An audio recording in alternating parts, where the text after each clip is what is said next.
Now see, before going inside the textbook, अभी मैं 9th की बात कर रहा हूँ. I am only talking about 9th. और कल मैं आपको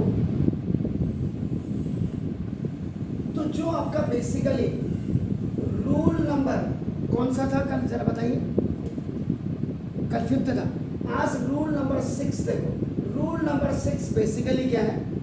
2002 से पहले 9th वाले भी पढ़ते थे. ये रूल नंबर 6 देखो क्या है आपका. इफ द मिडिल टर्म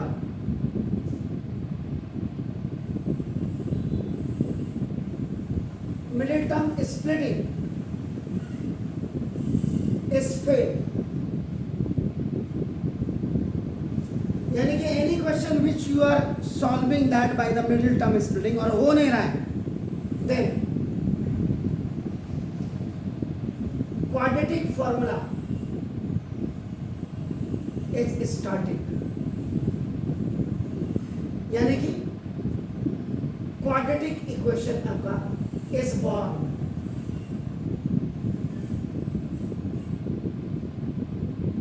दोनों का फॉर्मेट सेम है. देखो आपका the format of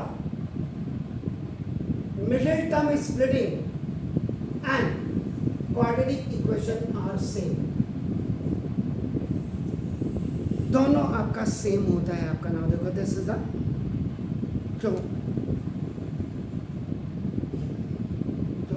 is done by quadratic formula. तो ये basically is for 10th class, यानी क्वाड्रेटिक इक्वेशन अगर आप middle term splitting is equal to 0 कर दें, यानी कि ax square plus bx plus c equal to 0 कर दें. तो इसमें आपका नाम सबसे पहले का first find out d. D का मतलब होता है डिस्क्रिमिनेंट.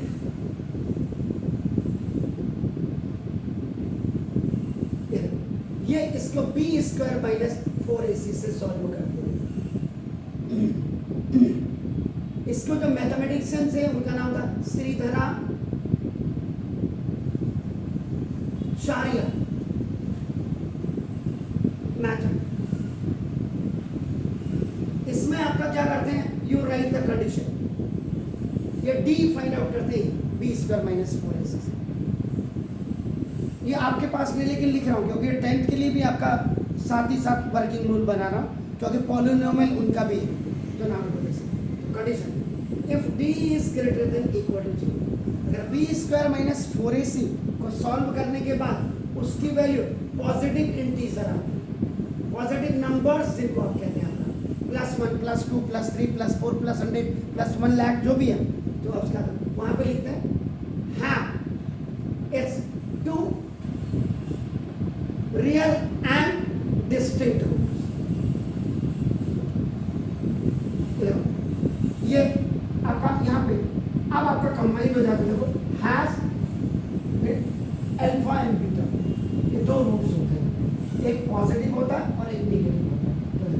यहाँ पे आपका x is equal to minus b plus minus b square minus 4ac upon 2a. ये जो ये आप देखते हैं यहाँ पे माइनस बी बाई 2a, ये उमर खयाम सर ने दी. उमर खयाम सर और b square minus 4ac Shridharacharya ने दिया.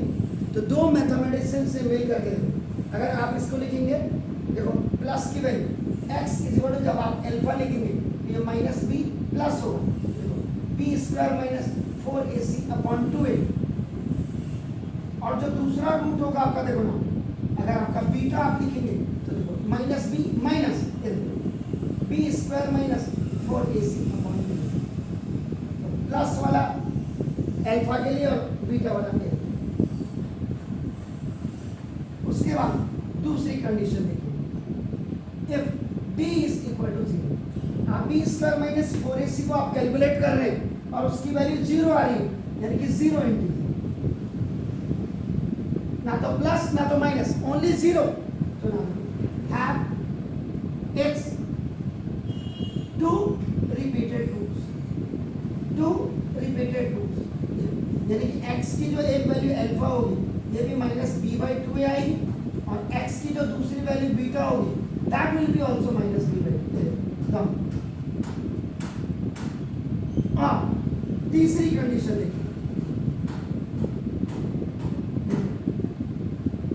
If p is smaller than equal to 0, यानी कि निगेटिव इंटीजर आपका आंसर है, यानी कि b स्क्वायर माइनस 4ac को आपने कैलकुलेट किया और 0 से नीचे की वैल्यू आ रही -1 -2 -3 -9 -16 -25, तो उस समय आप लिखते थे हैव नो रियल रूट्स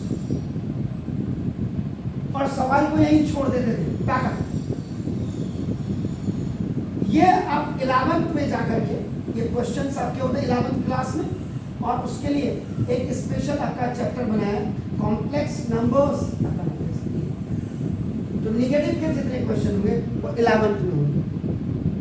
तो ये यानी कि अब आपका अगर हाईएस्ट पावर 2 वाला कोई क्वेश्चन है और वो आपका मिडिल टर्म स्प्लिटिंग से नहीं हो रहा है, तो this question can be done by quadratic formula. Quadratic formula ये तो था आपका नाम उनके लिए जो 10th वाले बच्चे, 9th में अब आपका सिलेबस में नहीं। अब आप इसका मतलब हाईएस्ट पावर 2 का क्वेश्चन भी बच नहीं सकता।